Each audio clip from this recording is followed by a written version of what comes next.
আসসালামু আলাইকুম viewers, welcome to my another vlog. আজকের এই ভ্লগ ভিডিওটি হচ্ছে আমাদের পিকনিক রিলেটেড। কাজের ব্যস্ততার কারণে অনেকদিন যাবত আমাদের পিকনিক করা হচ্ছিল না, তো আজকে আমরা সিদ্ধান্ত নিয়েছি একটি পিকনিক করব। পিকনিকের শুরুতে আমরা কিন্তু বাজারগুলো করে নিয়েছিলাম এবং বাজার করার পরে আমরা চলে যাচ্ছিলাম আমাদের পিকনিক স্পটের দিকে। এটি মূলত নাককারিতলা বাজার, যেটা ধায়নগর ইউনিয়ন এবং শিবগঞ্জ থানায় অবস্থিত, এবং এখান থেকে আমার বাগান অর্থাৎ পিকনিক স্পট কিন্তু প্রায় 2 কিলোমিটার দূরে। আমি আমার বাইকে করে পিকনিক স্পট দিকে যাচ্ছিলাম এবং বাগানের মধ্যে চলে এসেছি। আমরা চেষ্টা করেছিলাম আমাদের পিকনিক স্পটটি হোক খুবই নিরিবিলি জায়গায়, যেখানে আমরা নির্জনে একটা সুন্দর সময় উপভোগ করতে পারবো। জীবনের ব্যস্ততাকে ছাপিয়ে কিছু সময় নিজেকে দেওয়াও কিন্তু খুবই গুরুত্বপূর্ণ।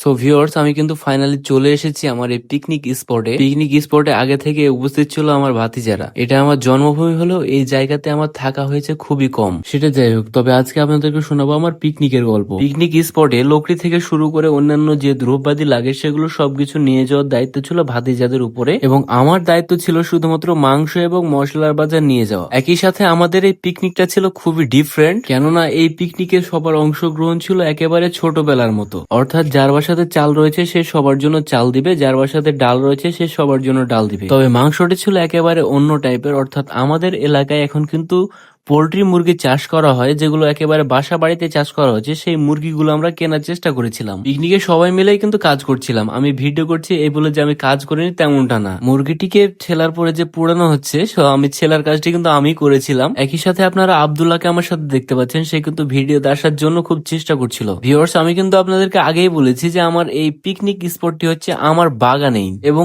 আমার নিয়মিত যারা ভিউয়ার্স রয়েছেন তারা কিন্তু অবশ্যই জানেন যে আমি কাটিমনের আম চাষ করে থাকি, অর্থাৎ 12 মাসি থাই কাটিমন আম আমি চাষ করে থাকি। সো আপনাদেরকে কিছুটা দেখানোর চেষ্টা করলাম আমার বাগানের অবস্থা, এবং আমরা চলে আসলাম আমাদের পিকনিক স্পটে। আবার আজকে আমাদের পিকনিকে রান্নার দায়িত্ব পালন করছে রজিবুল, আমার বন্ধু। মূলত আমাদের যে পিকনিক গুলো হয়ে থাকে সে পিকনিক গুলোতে কিন্তু রজিবুলই রান্নার দায়িত্বটা সবচেয়ে বেশি পরিমাণে পালন করে থাকে। এবং মাংস কাটার পরে যে মাংস ধোয়ার কাজ করছে এটা শাহাদাত। সে কিন্তু খুবই কর্মঠ একজন ব্যক্তি। শাহাদাত খুবই অ্যাক্টিভ এবং খুবই মজার একজন মানুষ, এবং পরিষ্কার করা মাংসগুলো পাতিলের মধ্যে দিয়ে দিচ্ছিল সজীব। সে কিন্তু খুবই চমৎকার একজন মানুষ। সজীব একটু অনভিজ্ঞ হয়, শাহাদাত এসে কিন্তু মাংসগুলো দিয়ে দিচ্ছে, যেটা আপনাদেরকে আমি ক্যামেরার মাধ্যমে দেখানোর চেষ্টা করেছি। রান্নার কার্যক্রম যখন চলমান তখন কিন্তু আমরা গল্পে মেতে উঠলাম। বন্ধুরা বা একসাথে চলা যখন মানুষগুলো একসাথে পিকনিক করা হয় তখন কিন্তু আমাদের ছোটবেলার গল্পগুলো খুব সুন্দর মতো মনে পড়ে যায়। পৃথিবীতে এমন কোনো মানুষ নেই যার শৈশব নেই, অর্থাৎ প্রত্যেকটা মানুষেরই শৈশব রয়েছে, এবং শৈশব হচ্ছে একজন মানুষের সবচাইতে সুন্দর সময়।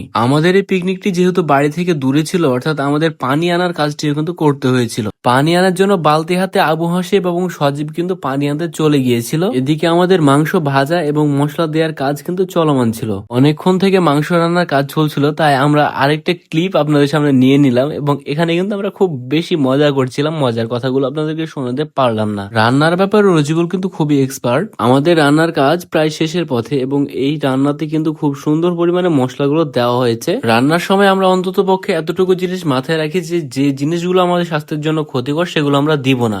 ভিউয়ার্স, ফাইনালি কিন্তু আমাদের রান্নাটা শেষ হয়ে গিয়েছে, এবং এই রান্না শেষের পরে আমরা কিন্তু খাওয়া দাওয়া শুরু করে দিব। আমরা এমন একটা পিকনিক শুরু করেছিলাম যে এটা ছিল আসরের পরে, এবং আমরা পিকনিকটা শেষ করে দিয়েছিলাম মাগরিবের পর পরেই। রান্না যেহেতু শেষ তাই আমরা আর বসে থাকবো না, কারণ আবহাওয়া খুব একটা ভালো না, তা আমরা খাওয়া দাওয়া শুরু করে দিব। পিকনিকের রান্না যে দারুণ হবে সেটা কিন্তু আগে থেকে এক্সপেক্টেড ছিল, এবং রান্নার পরে যে মাংসগুলো ছিল সবগুলো কিন্তু ভাগ করে দিচ্ছিল আমার বন্ধু রজিবুল, যেহেতু তার ঘাড়ে দায়িত্ব ছিল। সো ভিউয়ার্স, আমরা কিন্তু আপনাদেরকে শুধুমাত্র পিকনিকটি দেখালাম, খেতে দিলাম না, এর জন্য আপনারা রাগ করবেন না। আসসালামু আলাইকুম।